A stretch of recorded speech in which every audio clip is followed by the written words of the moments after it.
Welcome back to the channel, everybody, and today it is my post Carolina Panthers trading up to number one, but before the free agency tampering period mock draft. That's a bit of a long title, but I hope you guys understand it. Make sure to hit the like and the subscribe on this channel. Leave your comments in the comment section below. And I didn't do any trades in this one. I was open to it. I just couldn't really find a spot where I felt comfortable making a trade that made sense. I'm sort of leaving the Aaron Rodgers, Jalen Ramsey, and Lamar Jackson, and potentially now Matthew Stafford trade sort of to the side in this one. It's hard to really predict what's going on right now. I think the Jets are going to get Rodgers, but what's the compensation? I think that would just throw off every mock draft at this point. And then what's going to happen with Lamar Jackson? So I'm just going straight through. Let's get to it.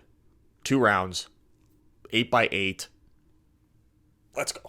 Okay, so we're going to address the first thing, which is Carolina did move up. The King's ransom. Shout out to Chicago. You guys really did a great job there.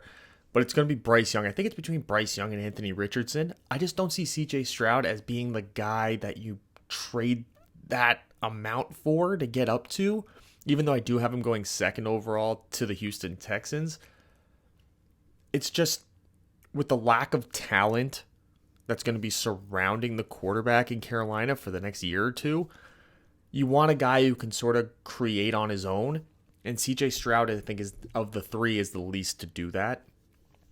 And I think that they could also justify going Anthony Richardson because of the high upside and being like, oh, we're going to give Frank Reich all the time in the world to develop him. But I do think Bryce Young is the guy. I think there's just too many question marks around Anthony Richardson to justify that type of a trade up for him. And then CJ Stroud, I think, is the safest of the three, perhaps. I think that they did just sign Robert Woods. That's not going to deter them from going about and doing other things at that wide receiver position. But you get a guy like CJ Stroud, and their offensive line isn't that bad. They can still build around it, and he's more of a pocket passing quarterback. So we'll see how that sort of works out. And then Arizona, I think that they're going to be a big trade target, perhaps, for maybe somebody trying to get ahead of the Colts for Anthony Richardson. So I could see there being a swap of the 3rd and 4th overall pick on the actual draft day, just so the Colts can guarantee getting Anthony Richardson. And I think Anthony Richardson with Shane Steichen is a match made in heaven for sure. And then Jalen Carter, I know the legal issues, but I don't think that that's going to deter Seattle from just taking him. It's almost a free pick for them, just because they are much better than this pick. This is the Rams pick. So if this works out, it's a home run. If it doesn't, it was kind of a free pick. I know it's a 5th overall pick. You can be like, oh, how are you going to waste the 5th overall pick? But I think the risk and reward, just because he's not facing jail time, I think Seattle's the perfect spot for that to happen. And then we'll just talk about Will Levis there at 7 to the Raiders. It's the best quarterback left. They got to get one. They're apparently not in the Lamar Jackson sweepstakes unless they go and get Matthew Stafford. I don't really see where this is going to work out for them. Apparently Mac Jones is also on the board, perhaps for the Raiders to acquire, but I'm just not really thinking that that's a possibility. So Will Levis, he's the best suited for that Josh McDaniels system anyway I would say of the 4 quarterbacks. And then surrounding that, the 2 corners, Christian Gonzalez, who really did a great job at the combine. I think he solidified himself as number 1. And Devin Witherspoon, I know he's got his workouts coming up, so I think he'll be able to firmly establish himself as a top 10 pick as well. And I think that this is going to be like a Derek Stingley, Sauce Gardner situation where I think no matter who you really take, obviously one's going to be better, but I think that you'll be satisfied with whichever one you end up with. I just think Christian Gonzalez might be a little bit of a safer option and somebody that might be more suited for the Detroit Lions. And I think Aaron Glenn's going to really love having a guy like him to mold, specifically opposite of Jeff Okudah. So here are the Bears at 9, and they're going to get Tyree Wilson. So they're still going to get an edge rusher. They're going to get all these extra picks as well. So they just take the best edge rusher on the board, all the tools. Contemplated this being Paris Johnson perhaps, but, still got... I still think that they got to prioritize that defense, especially because Matt Eberflus needs bodies on that defense. And I think that them getting DJ Moore, them having some sort of perhaps being able to fill out those offensive line needs in free agency instead, I think might be a better option. And overall, with that, their offense now with DJ Moore is a lot more complete. So I think getting young contracts on the defense might be a higher priority for them. And then Joey Porter Jr. to the Eagles, taking the best corner on the board, filling that spot left open by James Bradbury. Paris Johnson, of course, there it is, to the Titans. Makes all the sense in the world. They need tackles. Taylor Lewan got cut, so this is the left tackle, the future for them. And then I mentioned it with Robert Woods signing with Houston, but Jackson Smith-Njigba going to the Texans, immediately pairing him back up with C.J. Stroud. They had great chemistry together, obviously both going to Ohio State, having a lot of success there together. And it fills, again, you get your quarterback one, you get your wide receiver one, and DeMeco Ryans can then now focus on that defense and sort of handing over the reins of that offense with some really good young pieces there. Obviously, Dameon Pierce is somebody you have to think about as well, and they can also add some offensive line help in free agency in some of the later rounds. Then the Jets, who may or may not have this pick come the actual draft day, but they have it right now, and it's Quentin Johnston, wide receiver, TCU. Assuming they don't give up the 13th overall pick for Aaron Rodgers, I think this is the most logical pick for them to make as well.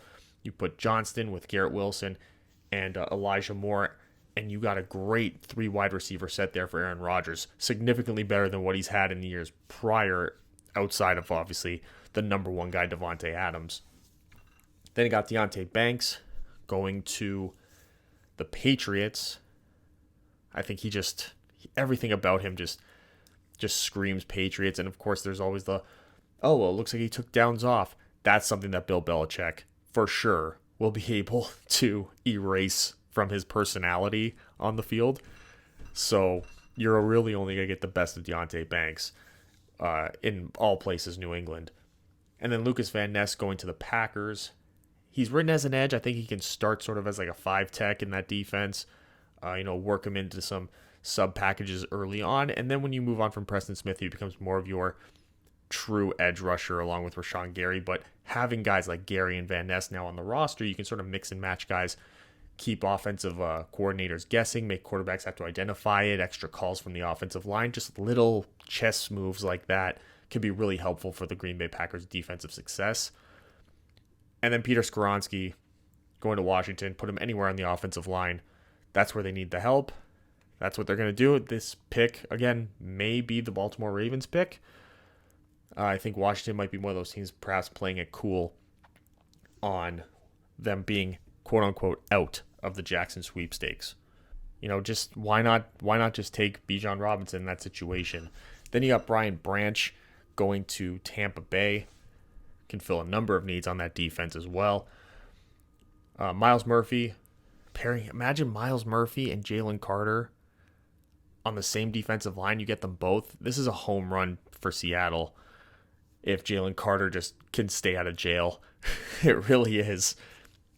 And then Dalton Kincaid jumps up to tight end 1 for me in the mock drafts. Going to the Chargers, just getting a good weapon out there. They didn't get rid of Keenan Allen or Mike Williams. They simply restructured their contracts, so both of them are going to be back there. So maybe getting more of a receiving tight end will help mix things up on that offense a bit better. They got Zay Flowers going to the Baltimore Ravens, just getting some more weapons out there. With Rashad Bateman, you got Devin Duvernay, who's going to be on his way out. You're hoping that Zay Flowers ends up being a better version of Devin Duvernay. Obviously, taking him in the first round. And then Nolan Smith, who sort of blew up the combine. This is about as far as I think he'll fall. Right into Minnesota's lap. They do have Zadarius Smith asking for his release. So it could be a situation where if they can get somebody here, they might release him and grant him his wish. Even if they don't, they're still going to need edge help and edge depth. So I don't think that that's really going to change all that much. They could maybe go to a 5 technique type of a player if they do keep Zadarius Smith, but I think Nolan Smith is a different type of edge rusher than what they have on the roster already. So it would be a good package player for Brian Flores to mix in there. Sort of like with Lucas Van Ness when I had going to Green Bay. It's sort of the same thing. They're 2 different players, but they create the same scenario types for a defensive play caller that they really like, and that's really necessary in the modern NFL, is to just force teams to identify where players are, make extra calls on the offensive line, extra reads, etc., etc. And here the Jaguars game, Brian Breezy fits in perfectly. Great addition to this defensive line.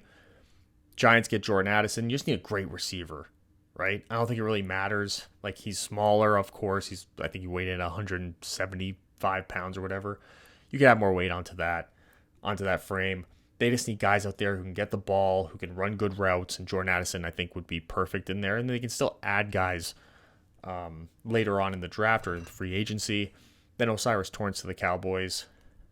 Makes all the sense in the world to me, just because, he goes in, plays left guard next to Tyler Smith, and you got a nice little offensive line that you're building for the future, starting from the left side over.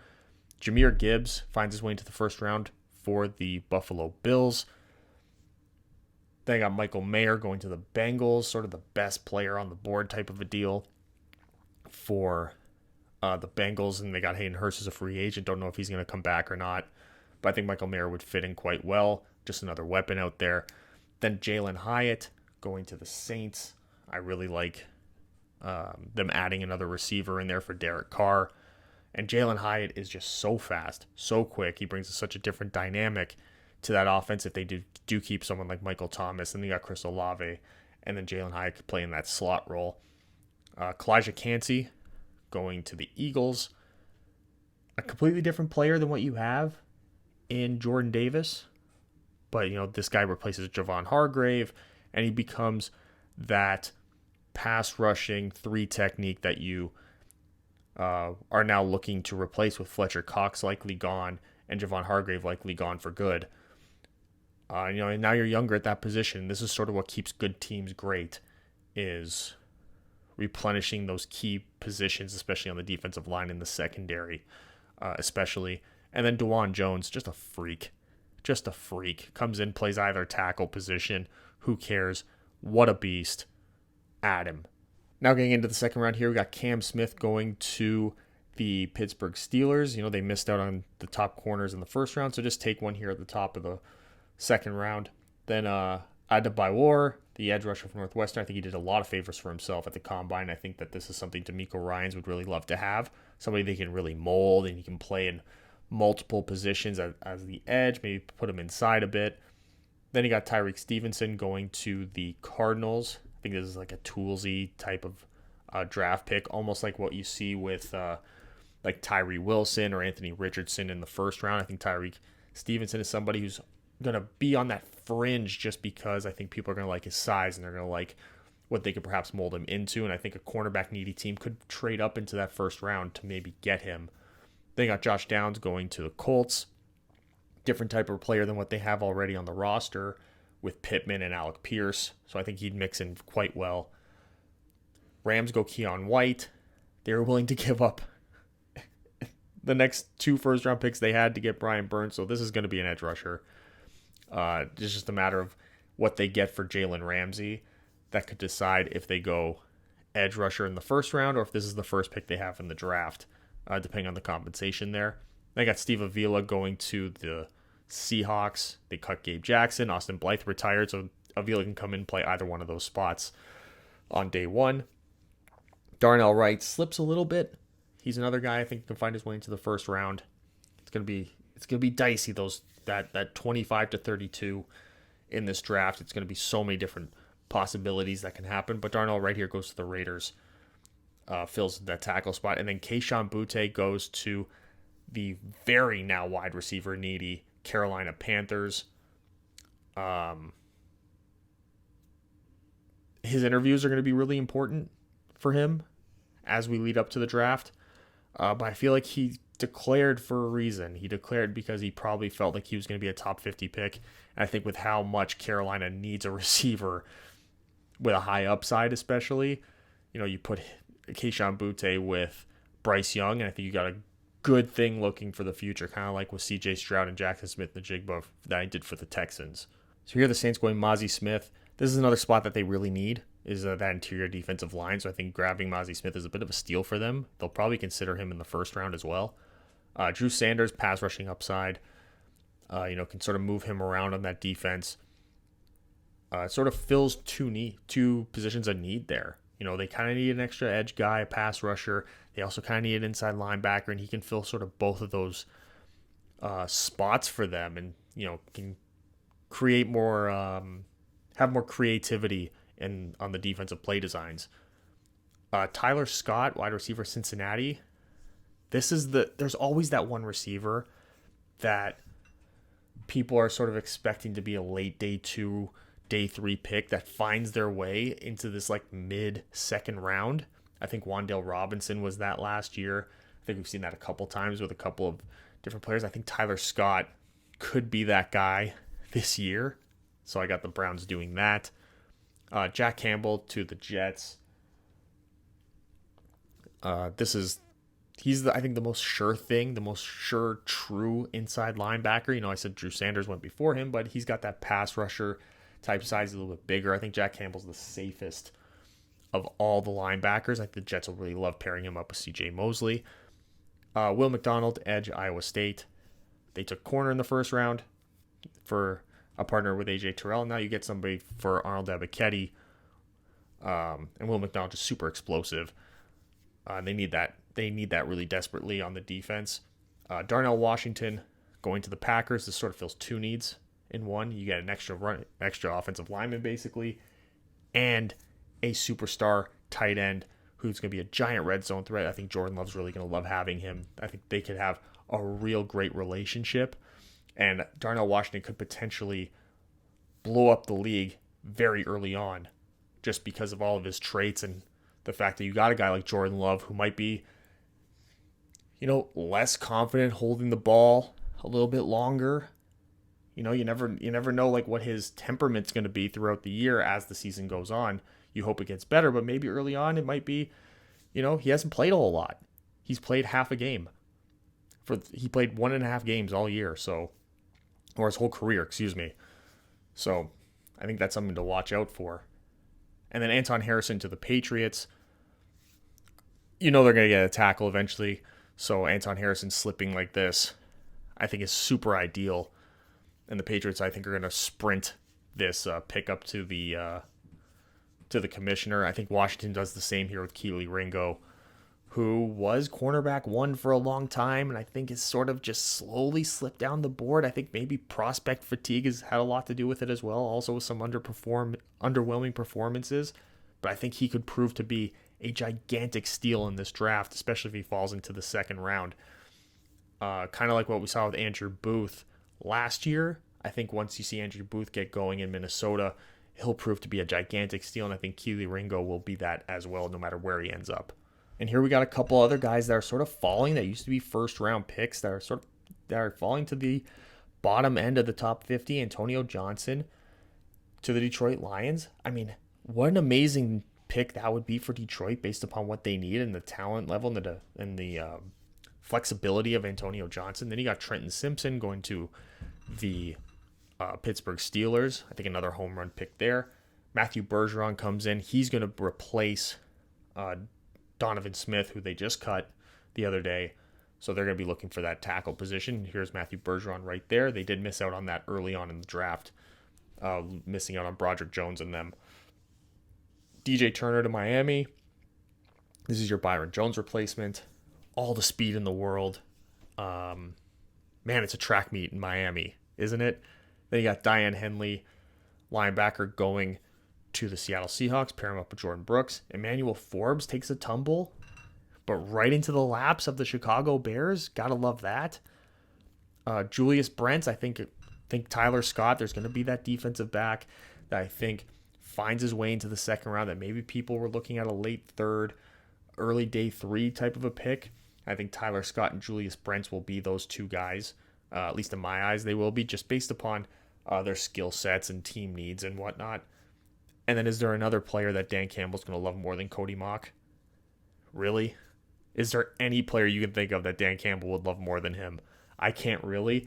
This is screaming Detroit Lions, and I think that he will end up there. He will be one of these second-round picks for Detroit for sure. Now moving on to Jacksonville, to get Sidney Brown, safety out of Illinois. adding to the back end of that group, pair him up with Andre Cisco. You got Rashawn Jenkins in there still, I think. I know he's maybe a bit of a cut candidate early on in the free agency period. I think they can restructure him, though, unless they already did. I don't know. There was a lot of action happened the last week or so. It's hard to keep track of it all. John Michael Schmitz for the Giants. There's your starting center moving forward. Clark Phillips of the Cowboys. I think he fits really well into that Cowboys team on that Cowboys roster.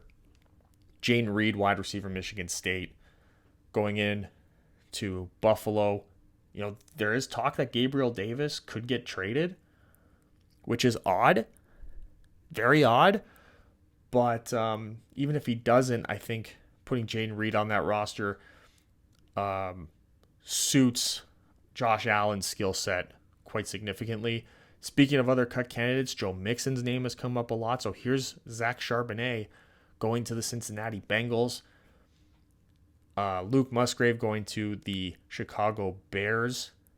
Him and Cole Kmet together. If you start using Justin Fields the way that Lamar Jackson gets used, you're going to want good quality tight ends, and you want tight end depth as well, because you want guys who are out there that can be receiving threats but can block a little as well, almost like half an extra offensive lineman, unless it's Darnell Washington where it's a full extra offensive lineman. But you want that,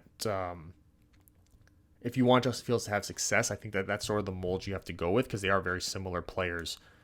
Then Devin Achane going to the Eagles. He really is another guy that fits that type of running attack that they're going to have in Philadelphia, where you have that dual threat quarterback who's going to rush for 700, 800, 900 yards in a season. You hope that it's not as high, that he becomes more of a passer in Jalen Hurts, but you got Devin Achane, who's so dynamic, who's so fast, who's got all that speed, all that athleticism, where you have to really be disciplined on the defensive side of the ball when they run those read options with a guy like Devin Achane in the backfield. And then Tua Pelotu, got him as an interior defensive line. I think he can kick out on early downs. They like to do that with Chris Jones. As you've seen in the Super Bowl, Chris Jones did get some edge work. I think you can now put Chris Jones solely there at that 3 technique. And then you have Tua, who can be a bigger edge on early downs, but then you kick him inside and you don't really lose anything in terms of your interior dominance, because he is an interior defensive lineman at the next level. An early down, you can use him as an early down edge though, and let Chris Jones sort of just eat there on that interior and just destroy pockets from the inside. And there it is, the mock draft, 2 rounds. What do you think? How did I do? What did you think? Did I do good? How about what I did for your team? Leave it in the comment section below. Subscribe so you don't miss any more content. We're going to do one probably after free agency gets going a little bit. Some of those top names fall off the board. And then, man, we're heavy into draft season. Can't wait. Like the video, and I'll see you guys next time.